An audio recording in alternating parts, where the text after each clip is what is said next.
Know your student, know who they are, know what they bring, and again, maintain this asset-based view. I think particularly for students who have had these interrupted schooling experiences, it's sometimes hard for teachers to remind ourselves that the way that we define knowledge in school is very specific. And the kinds of skills that we value, the kinds of ways of being that we value. Sometimes for students who may have had very different experiences, it's hard to recognize that as strengths because our system does not really create opportunities for students to show those strengths. And so I think teachers have to become really creative in terms of creating an environment where students can really shine and say, these are the skills I bring to the learning task. And as we all know, learning needs to start with where the student is at. Hi, welcome to the ML Chat. I'm Mandy Morris. I'll be your host today, and our guest was Ester De Jong. What a cool conversation that went in directions I wasn't necessarily expecting. We were talking about everything from the science of reading to progress-oriented approach education, like real outside the box. We talked formative assessment, summative assessment, and just rethinking the way that school looks for English learners and how can asset-based education change and shift your instruction. Such a great conversation with someone who is coming with 30 years of experience in the field. I know you're going to enjoy this conversation with Ester. Let's go. Welcome to the ML Chat podcast. I'm your host, Mandy Morris, and I'm so excited to be here today with Ester De Jong. Ester is professor in the Culturally and Linguistically Diverse Education Program at the University of Colorado, Denver. Prior to UC Denver, she was the director of the School of Teaching and Learning and professor of ESL bilingual education at the University of Florida. She has been in the field of ESL bilingual education for over 30 years as a practitioner and a researcher. Her research focuses on preparing teachers to work with bilingual learners in K-12 schools and integrated approaches to the schooling of bilingual learners, including two-way bilingual education. Dr. De Jong was president of TESOL International Association from 2018 to 2018 and currently serves as editor of the Bilingual Research Journal. Ester, welcome to the podcast. We are so happy to have you here today. Happy to be here. Ester, I found you at WIDA. I was able to go to your session. I enjoyed your session so much. I left with over 4 pages of notes that I took. I enjoyed it so much. And after your session, I waited in a long line of other people who wanted to talk to you after your session. And I ended up not having enough time to shake your hand and tell you that I enjoyed your session because I had to get to my next one. So thank you for being here today. Before we go into your WIDA session, I'd love to go back and learn about you and what brought you to ML education. Where did this journey begin for you? That's a great question. I think my journey begins in the Netherlands, which is where I was born and raised. And I think I became aware of language issues when I moved from the northern part of the Netherlands to go study in the southern part. And I suddenly realized that my Dutch was very different. And I had no awareness of that before. So that was really like, I was part of a master's program that focused on language and literature. And one of the conversations was, how do we treat languages in schools? And I became much more aware of how Dutch speakers were treated one way and our other languages like Turkish or Arabic for our Moroccan students, that there was no place for them. And I saw the inequities that created and how that really restricted their success in schools in the Netherlands. And I decided that I wanted to pursue bilingual education after that as part of my doctoral work. And that got me to Massachusetts. And the rest is history, as they say. I've been involved in bilingual education since then. Okay, wow. So you came all the way to Boston to do your doctorate. And then where did you go from there? Like you have this passion, this spark, it keeps driving your education. And then where does it take you to start your career after that?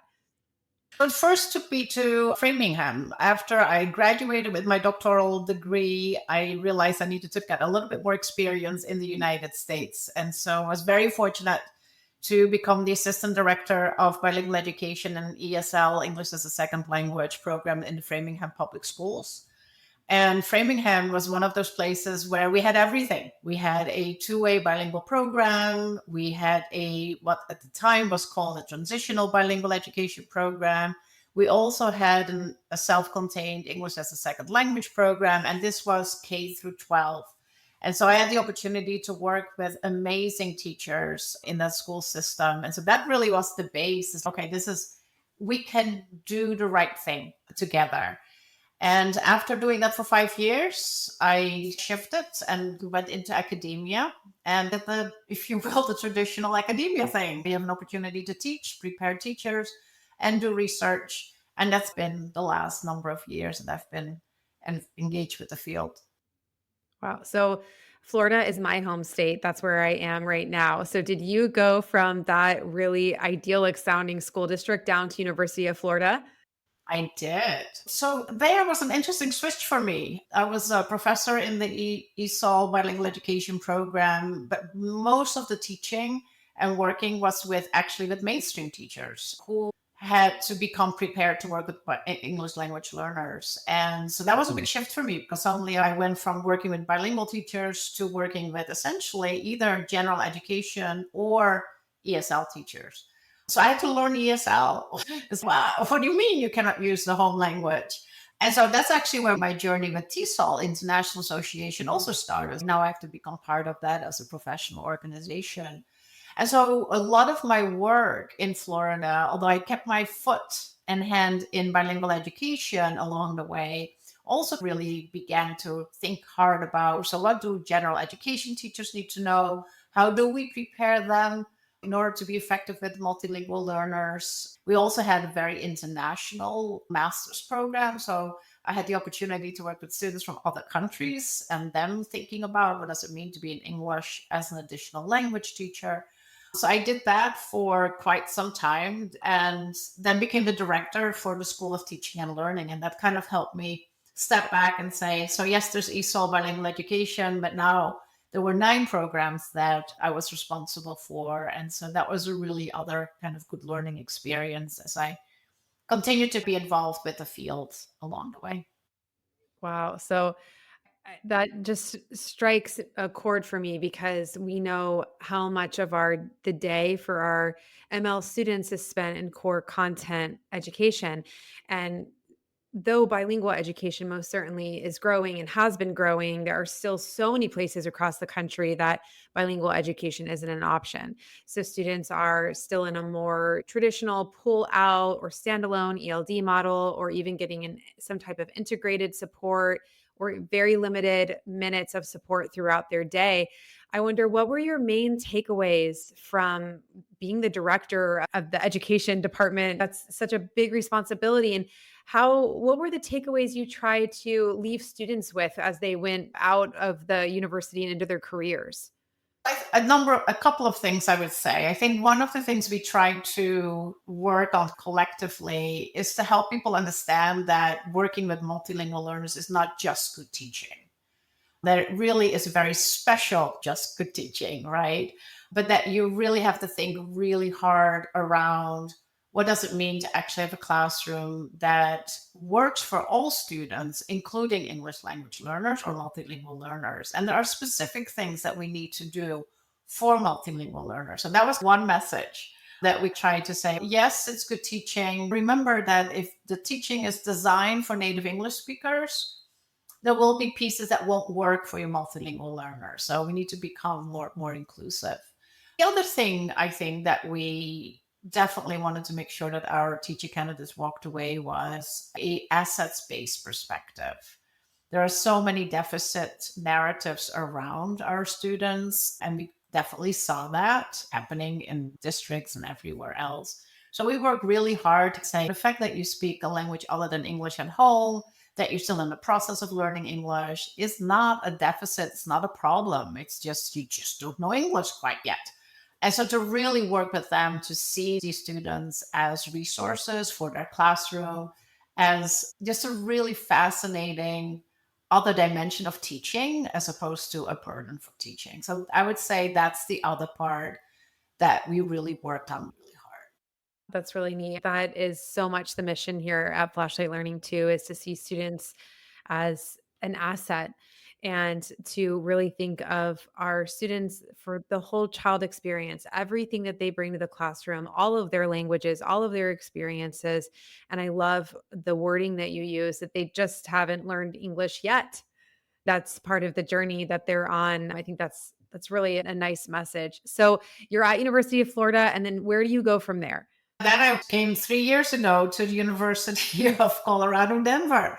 Switch gears, and it's really interesting being here in Colorado, where bilingual education is in some ways more visible than what it was in Florida.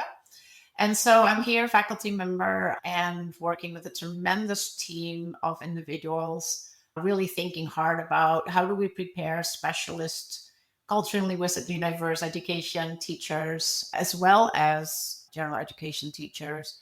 And one of the foci here, which is really fun, is that we have a much stronger emphasis on bilingual teacher preparation, which is something that was harder to do where I was in Gainesville, Florida, because at the time there was no bilingual program in the city. And so to actually be here in the Denver public schools with our multiple bilingual schools and bilingual programs is really exciting. And it's been really fun to have the opportunity to connect with that in a different way at this point. Wow, that's really neat to be in a place in your career where in some ways it feels like you've gone full circle. Your passion came from bilingual education when you were even just getting your bachelor's degree. That's where your spark happened. And now to be at this place in your career, to be able, it sounds like, to be doing work that you've been passionate about for so long with other people who are also really sharing that passion with you. Yeah, exactly. So I have to ask, I did my master's of TESOL at the University of Central Florida, and Dr. Fultz was the director of that program. And I'm just wondering, I think Florida's a small enough education space. Did you guys cross paths over the years? We sure did. We sure did. Florida has a wonderful TESOL professional organization, Sunshine State TESOL. So Keith and I crossed paths multiple times along the way. I love that. He's such an incredible person. I was on that board at one point in my career. I'm trying to think back now. I guess it was mid 2000s. So, yes, it is a really wonderful organization. And Dr. Fultz was a pivotal part of encouraging both me and my husband to actually move to South Korea to do teaching in South Korea and to have that experience. And I think it's something that's so exciting and fun about the work that we do, to be able to work with people from all over the world with all different languages and all different life experiences. And then as an educator, to be able to go overseas and to have those experiences to live internationally is also, it can be such a powerful experience. So that's so cool. I had to ask if you guys had crossed paths at some point. Okay. So switching gears, I'd love to go back to that weed presentation that you did and to talk some about the work that you're doing right now, your research. As we said in your intro, you're both a practitioner and also have done research in your career. Could you, for everybody listening who wasn't there, tell us about your session and what brought you to that space? Oh, that's a big question in terms of what brought me to the space. So the presentation was called Literacy and Multilingual Learners, Are We Asking the Right Questions? That was the title. And it connected back to the larger conversation that we have around reading instruction here in the United States, and that many people will know under the science of reading conversation.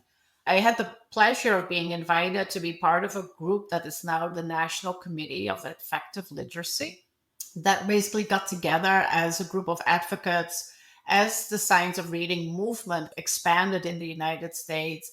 That said, wait a minute, where are multilingual learners in this conversation? And how do we make sure that as state after state are passing policies and mandates as to how to do reading instruction, that we do that with multilingual learners in mind? And we were just not hearing it, right? And that group has been meeting for quite some time, has had a number of publications just saying, are we making sure that as we recommend practices or policies, that's inclusive of bilingual learners? And so it's been an interesting journey for me to be part of all of this, because I'm certainly not a reading specialist. But I think I'm pretty good at asking questions along the way. And then other people are way better as to doing all of the research. And so in this presentation, what my goal was to really raise awareness around. So we all talk about science of reading, but what are we leaving out of the conversation? And how does that affect what we do for multilingual learners? And that was the thrust of the presentation. And my goal with that in the end was to move away from, I think what has happened a little bit in this conversation is that it has become very economized. It's like you're either for or against. It's either yes or no. And people have gotten into their corners and become quite defensive about where they're at. And one of the things that I was hoping to be able to do is to say, listen, we need to have a conversation that moves this to more of an and conversation. And so meaning that there are, of course, there is a body of research that considers reading from a particular perspective. And I would say it's primarily, I would say, cognitive perspective and primarily relying on studies that try to quantify things. And there's very legitimate brain research, fascinating stuff. And we can learn a lot from that research.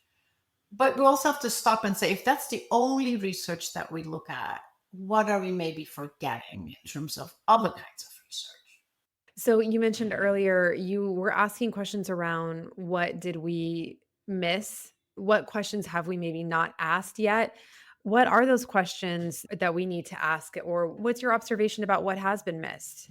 So, one question to ask is when we look at the research that is presented to us, so this is our body of research that we are drawing conclusions about, is so who is in that research? And is the research actually designed to be specifically looking at multilingual learners at different proficiency levels? So that's one question. And the answer to that is not always. There's a few studies, but many studies, kind of bilingual learners are maybe referenced, but they were certainly not the focus of the study. Another piece that I try to remind people is that the science of reading tends to focus on foundational literacy skills. And so they tend to focus on kindergarten, first and second grade. And so my other point is that all of our students, many of our students are not in K1, 2. They're at secondary level. And at the secondary level, they come with such a wide range of experiences in terms of schooling experiences, in terms of their literacy in their home language. So let's not forget about that we have that when we talk about multilingual learners, we're not just talking about K1, 2. So that's another question. Let's remind ourselves that we need to think about who is included there. So those are my who is included question. Then the other question is, so when we say science of reading, what do we say counts as science? And so here I think that kind of goes back to my point that I made earlier. Is like a lot of the science that's being cited comes out of a pretty specific perspective and view of what reading is. And it primarily is a cognitive view of stuff that happens in your brain. And again, I think it's really important that we understand that.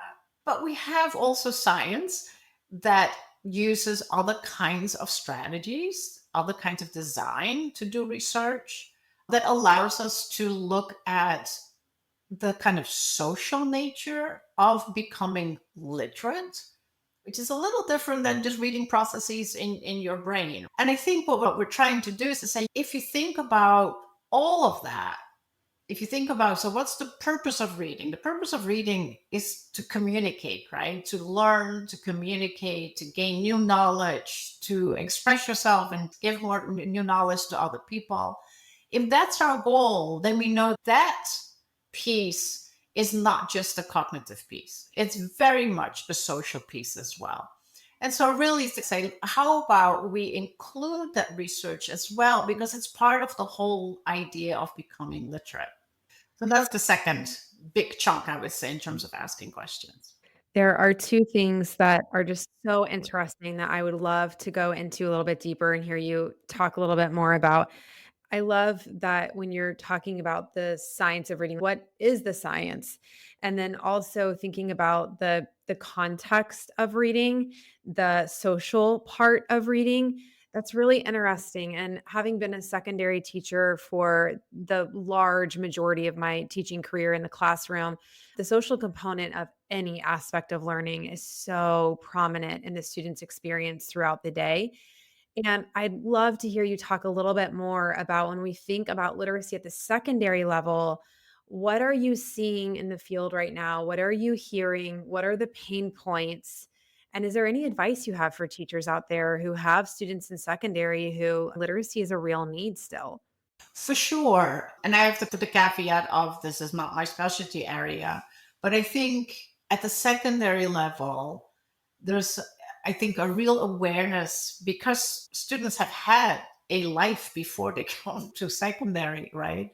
Particularly if they're new to country students. So some of the students may have experienced a lot of trauma. They may have experienced a lot of interrupted schooling. And so they know a lot, they've experienced a lot, but they may not have had a lot of formal schooling. So sometimes we refer to those students as slave students, not necessarily the grape. We can do other terms probably for that, but it is really having this interrupted schooling. Other students they've been to school up till the point that they come to the United States and enter our school system. And so they're very different profiles. And so I think my message for teachers is know your student, know who they are, know what they bring, and again, maintain this asset based view. I think, particularly for students who have had these interrupted schooling experiences, it's sometimes hard for teachers to remind ourselves that, like, the way that we define knowledge in school is very specific and the kinds of skills that we value, the kinds of ways of being that we value. And so sometimes for students who may have had very different experiences, it's hard to recognize that as strengths because our system does not really create opportunities for students to show those strengths. And so I think teachers have to become really creative in terms of creating an environment where students can really shine and say, these are the skills I bring to the learning task. And as we all know, learning needs to start with where the student's at. Yeah, learning needs to start where the student is at. That's really powerful. And know your student. I know for the secondary classroom, often teachers feel very connected to the content that they teach.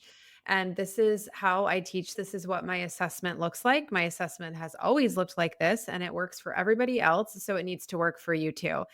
I wonder if you, in your experience, in your different positions and the teachers that you've worked with, what are your thoughts around how does an ESL teacher or a TWE or DLI bilingual teacher confront some of that rigidity that they might find in their colleagues to help them to see it from a different perspective? That's a really hard one. Although I remember way back when, Judy Jameson, she used to work for the Center for Applied Linguistics, and she would have this wonderful way of being. And she said, so with elementary teachers, she would say, you connect with know your student.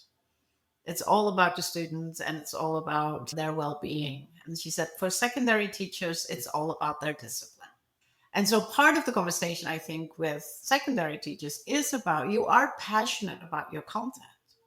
Don't you want the bilingual learner to also have access to this content that you're teaching?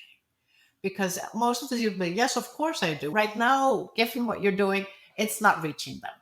So there's other things that you can do. And I think that often creates a little bit of a space to say, let's try some strategies so that these students too can benefit from your knowledge and your passion. I think the idea that the same is equitable, we need to unpack a little bit with them. It's no, when you have an assessment that's very language based and language driven, it may not be an equitable assessment in terms of allowing your multilingual learner to show that they actually got your content. And so let's think about other ways that they can demonstrate that they learned what you wanted them to learn. Because ultimately, the teacher wants to know that. But that's a hard one because I think sometimes we believe that, oh, that means lowering expectations. No, we're keeping the same standard. We're just allowing students to demonstrate their understanding in a different way. And that's sensitive to where they are in terms of their language production skills. And of course, if the teacher happens to be bilingual, you have many more opportunities for students to demonstrate what they know. But I think that's the conversation I think to have. Sometimes I think especially if the teacher can work with the multilingual learner. Sometimes it's work that they can bring back to the general education teacher, the math teacher, the science teacher, say, look what they can do. And sometimes that helps also, I think, for teachers said, oh, I hadn't realized that they could do that much. Maybe I can do something different in my own classroom.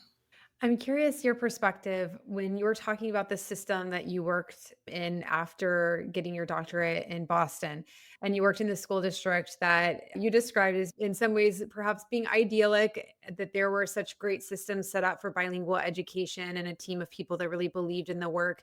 What are some just even high level takeaways from that system that felt supportive for students, that felt like if schools want to replicate these things for a strong system for bilingual education or a strong system for supporting multilingualism and asset based thinking, what would be ideas or takeaways you could share with us? So I think a lot of the system began and ended probably with the quality of the teachers that were there. You have to have teachers who understand bilingual development, who understand what bilingual education is all about, who understand what it means to live and learn in a very different environment. So I think the expertise of the teachers, the expertise of leadership, it mattered a lot that, for example, the school that had the two-way program, that there was a lot of expertise in the principals. They understood what it meant to have a school with a bilingual program.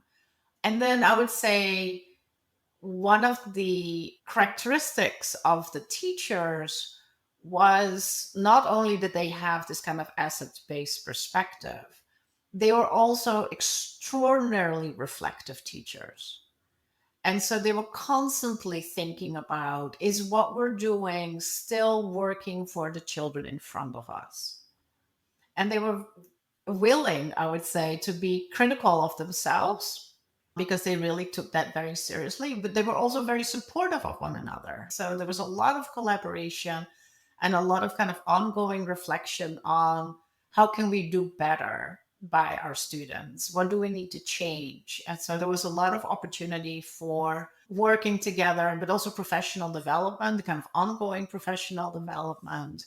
And those systems you have to have in place at all levels in a school district to really move the system forward. It can be just the one teacher who knows what needs to be done, or even a group of teachers who knows what needs to be done. You need to have that support of leadership at the school level, but also at the district level. And I think, get on my little soapbox here, we often skip on the training and the preparation of administrators. We put a lot of effort into preparing our teachers, which is good. We need to do that. But I think there's room for growth, let's put it that way, when it comes to leadership and like principal preparation. When schools are thinking about professional learning, and how to set up professional learning for their teachers. What recommendations do you have? I feel like schools have different ways of approaching that where it's a menu of choose what you want. We have these asynchronous learnings to the other, this is a required, you have no choice. You have to be here on Friday for 8 hours. I hope you like it. If you don't, sorry. And everything in between. What would you recommend for a school? Where is professional learning really having the most impact? I think that's the key question. So I think the first question is, do you actually want to change practices in terms of your professional development? We all know that the one time workshop does not do anything. You can put a lot of money into that, but it does not necessarily lead to change. So you need to have ways of following that up with coaching, with observation, with feedback loops for teachers, creating professional learning communities. A lot of professional development needs to be sensitive to where the teacher is at, right? Not every teacher has the same expertise or experiences. And so to have one workshop that's not sensitive to where the teacher is at will probably not be as effective. But you have to have a long-term view of what you want for your professional learning. We know that teachers will change if they are given the opportunity to understand what's happening and getting that kind of constant feedback along the way. But without that, I think the one time workshop, whether you are interested in it or not, it's harder to change, again, the system, right? The individual teacher, if they really like the workshop and the workshop has good grounding as well as practical implication, they'll take it because that's who they are. But that will be the individual teacher as opposed to the system. You said earlier, know your student, and this is the same concept, know your teacher. So, making sure that what I'm hearing from you is making sure the professional learning is really meeting the holistic objectives of the system and moving people together towards that vision by offering professional learning that isn't a one and done, but has that repetitive and coaching facilitation model alongside of it. Yeah, you have to invest in that, I think.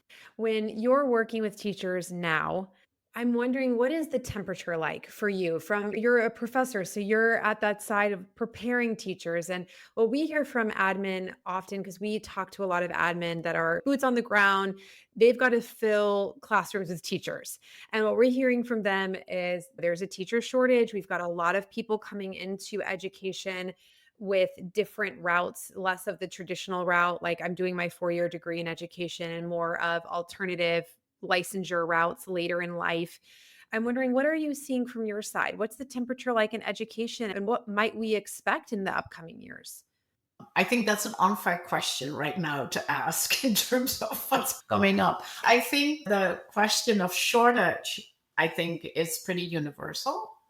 And I think in response to that, you do see all kinds of efforts to just try and find other pathways into teaching, whether it's growing your own programs, but that can be very powerful, whether it's your traditional program, whether it's alternative license. I think right now any state probably has it all.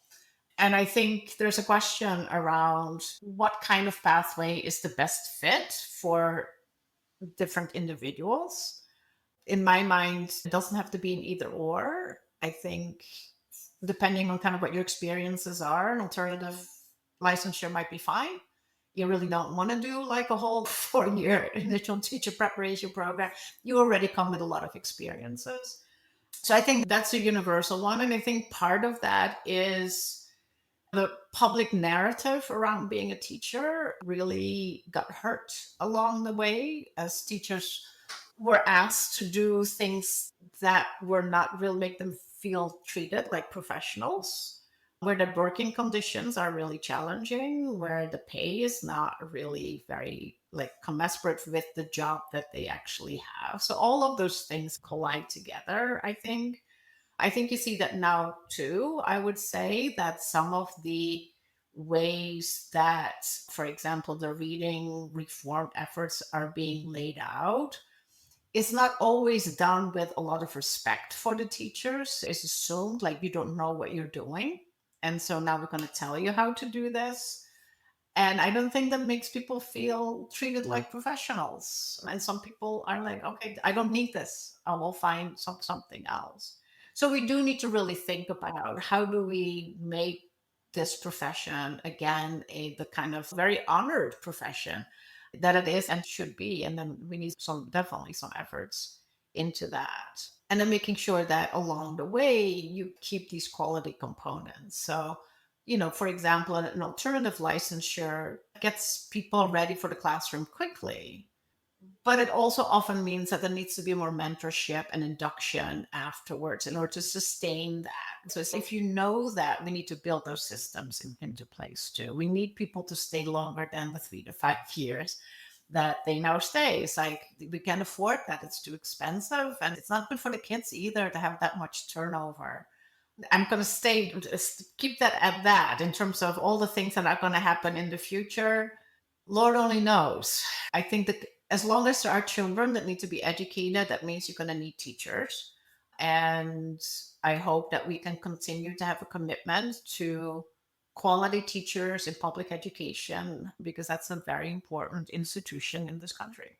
Yes, yeah, I agree so much. And what you shared about the profession being one that people can feel like professionals and going back to some of that autonomy and teaching.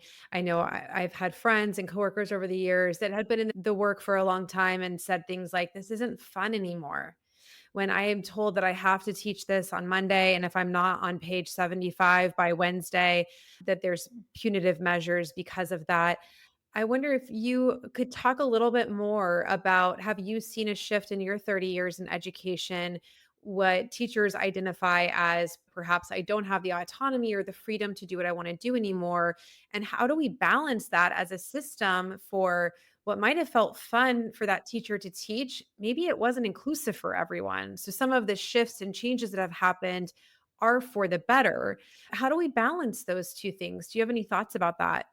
I certainly see we're not giving teachers any autonomy pieces. And I think it's just really hard. It has come with, I think, an accountability system that has gone haywire a little bit. It's one thing to say we need to be accountable for learning and we need to make sure that parents know how their kids are doing and that we make sure that there's equity in meeting those standards. But I think the amount of testing and the high stakes nature of those testings, I think, has done a lot of damage to the system because it now becomes about the test as opposed to about the learning. And of course, we know for multilingual learners, many of those assessments are not quite valid and reliable. So there's a challenge right there. And then to say a teacher can do whatever they want to do, that may backfire too, right? That means that sometimes some children are not learning. So you have to have a formative assessment that is maybe, if you will, more holistic, that maybe values and assesses multiple things and not just a very kind of narrow thing of what we can measure easily, where we can say we can track progress of children, right? And we can see how they're growing in different areas, whether it's math or literacy or science or critical thinking, all of whatever it is that we care about as part of our educational system.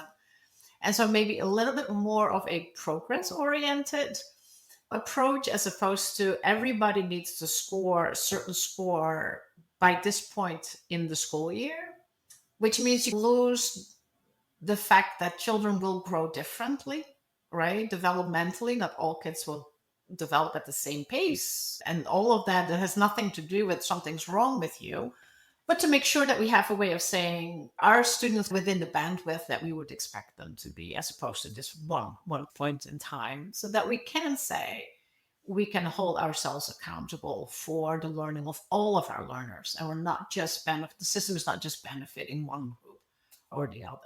Now, designing that is not an easy thing to do. But I think, frankly, if people have a commitment to that, and you have a little bit more maybe flexibility, even as a school, or in some cases, maybe as a district, to say, hold us to the standards that we have agreed on, but allow us to get there in a way that makes sense for our population, our students, our school, and that not everybody has to be lockstep, right? We know that one size doesn't fit all. And I've always said, but then set the parameters around what can and cannot be done. And then I always say, so if we know what the goal is, and we have to allow for flexibility as to how to get to that goal. What I've also always said is, but that's not doesn't mean that you can just do things at random. There are some principles of understanding based on research that we need to keep in mind as we do that. And so when I wrote my book a while back, I came out of down to this principled thinking, if you will, framework where you say, no matter what your context is, if you want to design your school or your program in support of multilingual learners, you have to think about dynamic and additive bilingualism. You have to think about how do we affirm all of the identities that they have and that they bring to our school system. And you need to think about how do we do all of our work in a way that's inclusive and integrated. So, regardless of where you're at, and you can design your own program, but to me, those were the non negotiables. You need to apply these principles. Now, what that looks like in school A will be very different than in school B, but the principle still needs to guide decision. I love this concept of progress oriented approach. It feels very asset based. You think about, I'm a mother and your kids, your pediatrician will say these things will happen around these years, but it's a right, it's a span of years. And then when we get into school, I have a son in 7th grade and I'm starting to really experience this as a parent and not just as a teacher of this is the thing that you have to do on this day in order to show that you can move on to this math class next year. So it starts to get like these very finite measures and you start to feel that high stakes starting to creep in even in middle school. And it doesn't feel like you have a window of time to show what you know. You have a window of time to learn what you need. Have you ever worked in a system that focuses more on this progress oriented approach? Have you seen this done K through 12? I have not. I have not. I think at one point there might have been Vermont that actually used like a portfolio assessment at one point in time, which of course allows for a lot broader way of demonstrating your skills.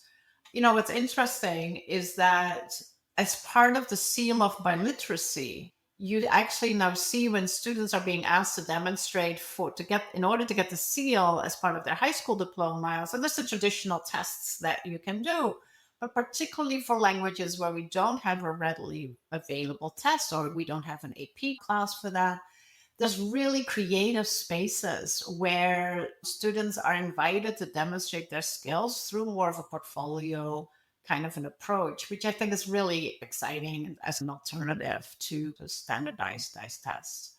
But this might be a good invite for the people who are listening to the podcast is to text you or email you and say, we're doing that. Yeah, I'm so curious. It would be really neat to learn more about what could that look like in a K through 12 system. I think sometimes what happens in public education is that the systems have run this way for a while or forever and then they just continue to run that way because it's you do it. And it's hard to disrupt systems that are really big, that have a lot of stakeholders, so many levels of people involved. But I my brain immediately goes to what would that even look like in a classroom? I do think that teachers can, depending on the system that you're in, but have some control at least over their own assessment. What is it like? Analyze your data. If students are passing all of your formatives and then failing all of your summatives, why? What does that tell you about the instrument that you're using as your summative? What's the disconnect that's happening between they can do the homework and quizzes and formatives, but then they can't do the summative? So I think there are areas of control that teachers could have to rethink their own systems, at least their own assessments. Yeah, particularly when you start thinking about formative assessments. And I think sometimes there's that kind of frustration too, because again, sometimes the district mandates certain assessments and that's what they actually use to make decisions.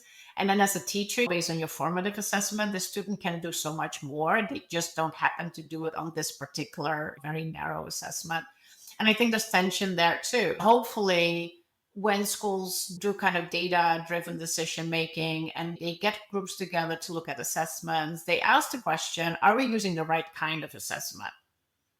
Are we actually assessing what we want to assess? Does the assessment line up, like you said, with what's going on? One of the things that we're seeing a lot is because of the emphasis on foundational skills, there's a lot of emphasis on assessments that allow students to show that they know their phonics and their phonemic awareness, which is very important.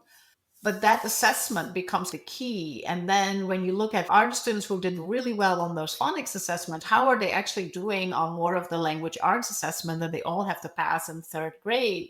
And you see a big disconnect because it just does not assess the same thing. Just like you were saying, if there's no alignment between the ongoing assessments and where we really want people to be, I think that creates challenges, right? And it means that we need to rethink which assessments are we actually using and what do they really tell us and what do they maybe not tell us and how do we deal with that. Okay, you brought up phonics. So let's go back to the science of reading for a minute. And I'd love to know your perspective on, let's say we've got a teacher who's supporting language learners in the elementary school level, and there's a lot of talk and a lot of buzz about the science of reading. And I think it depends on where you are in the country, where people fall in the science of reading and what the emphasis and push looks like behind that. But what advice do you give to that teacher? What questions should she be asking so that she can support her students and know where to fill the gaps, or what questions to ask, or how to approach that conversation if she wants to learn more? So one of the things that I hope we can do as part of the implementation of curricula, that's as people do all of this, is to allow for a lot of kid watching and to say, is this actually working for my students? One of the things that we've noticed as we've talked to teachers is that they feel very constrained in terms of their ability to actually take maybe the goal of the lesson, but then implement it in a way that actually takes the multilingual learners' background knowledge into consideration. It takes their language proficiency and understanding of English into consideration. But if they're being mandated, you have to do it this way and no other way. So I think one piece is freeing that up just a little bit and allowing teachers to use their professional judgment and say, I can see that what I'm doing right now is not working for my multilingual learners. I understand I need to do phonics. But you know what? This student cannot make the distinction of the sounds yet that I'm trying to teach. At that point, it doesn't make any sense to have that particular phonics lesson. Or I'm being told I need to use these words with the phonics lesson. If they're not in your multilingual learner's vocabulary yet, they're just learning and practicing with nonsense words. Not effective as you're trying to do some of these things. So that kind of agency for teachers to be able to say, I need to be able to respond and do this in a way that is sensitive to where my multilingual learners are. I think that agency is just really important. It goes back to our conversation around treating teachers as professionals. I think a lot of the teachers that we've talked to talk about the fact that a lot of the texts that are being used, there's either assumed background knowledge or they're very disconnected from actual the cultural experiences of the students. And so let me just allow me to include these experiences, right? And let me include scaffolds for by second language learners because they need the visuals, they need the comprehensible input, they need the interaction with their peers. And not all of the lessons that they're being given allow for those opportunities. So I would say, to me, a key piece is make sure that you look closely as to whether this is working for your student. And if not, give teachers the agency to make the changes so that the instruction is effective for their students. And I think the ESL teacher, whether you're co-teaching or you're doing a push-in or whatever, can really help see that because they can look at students and their behavior and kind of say, you know what, this is a second language issue that we need to pay attention to in a different way than what you might think, if, as though they were a native speaker of English. I love that advice so much. And I love the idea of being able to have agency and making those decisions. So much of being a teacher is the in the moment, on your feet, switching course. And it's being flexible. So when you think about formatives, there's all of the formal stuff that you do that's a formative, but there's all of that in the moment formatives that you're doing. And part of that is observing as a teacher, this is just crashing. Like what I'm doing right now, like I'm reading the room and this is crashing. Like kids are not engaged. They don't know what I'm talking about. And then I think as you become more experienced in the profession, you can pivot more quickly. Whereas earlier in your profession, you talked earlier about that turnover rate of that 3 to 5 years. In the first 3 years of teaching, when stuff is crashing out, it's really hard to pivot in the moment because you don't know where to go next. It's like, I know that I'm off the railroad track here, like kids aren't coming with me, but I don't know how to get back on. I don't know how to change course or so I love this idea of it's really giving yourself permission and grace to have agency to change course in the moment when you need to. And I also think a lot about call in a lifeline. You work with other people in the building, collaborate, talk to people, get advice. How do you message this to the young adults that you work with that are going into the profession when you think about leaning on your colleagues and mentorship? Yeah, I think that's such an important piece, right? And no matter what our roles are, I think the your ability to say I don't know, I think is really important. And that there's no judgment around that. It's like you don't have to know everything, especially this day and age when information is just available in so many different ways. And so I think what we do in teacher preparation programs is have teachers collaborate on projects, right? It's not all them doing it all by themselves, go figure it out. It's no, what expertise can you have at the table to do it together and be okay saying, I need help with this, and just making that kind of the norm and completely okay. I think the other place is as we work with mentor teachers and we prepare them. Not every teacher, you can be a great teacher, but not necessarily a great mentor teacher, right? Becoming a mentor teacher of, let's say, teacher candidates who are doing their internship with you in your classroom, that's a very subtle skill set. And a lot of conversations around what does it mean to be a good mentor? How do you coach your interns? How do you give feedback? How do you let them discover things? That becomes a really important component of, I think, a quality teacher preparation program. I love this conversation, Esther. This has been so wonderful. I could ask you questions all day and learn from your expertise and all of your experience. I want to go into some of our lightning round questions. So we'll dig into a few of these. What is one practice that you'd like to see being implemented more? So I would say on that line, consistent use and tapping into students' languages other than English. We just don't see it enough. I think a lot of monolingual teachers think they can't do it because they are monolingual, and like, you don't have to do it all yourself. Your students can bring this piece. And so to really resist the monolingual English spaces that we create in schools actively all the time. Don't be afraid of the unknown. I think sometimes when you're dealing with you don't know what the student's response is going to be, and it's hard to try to navigate, like, how do I bring value and integrate this when I'm scared of what might happen because I might not have control over it. So it's letting go some of that control. And that can also be a lot of fun in a classroom where students can feel like they're active participants in their learning. What practice is making the biggest difference in your program right now? Like when you think about these teacher candidates, what practice is making a big difference for them? I would say reflexivity. So we do a lot of work with our teachers, really helping them think about, what do you know? How does that translate into your planning? How does that translate into, once you get into the classroom and you start practicing?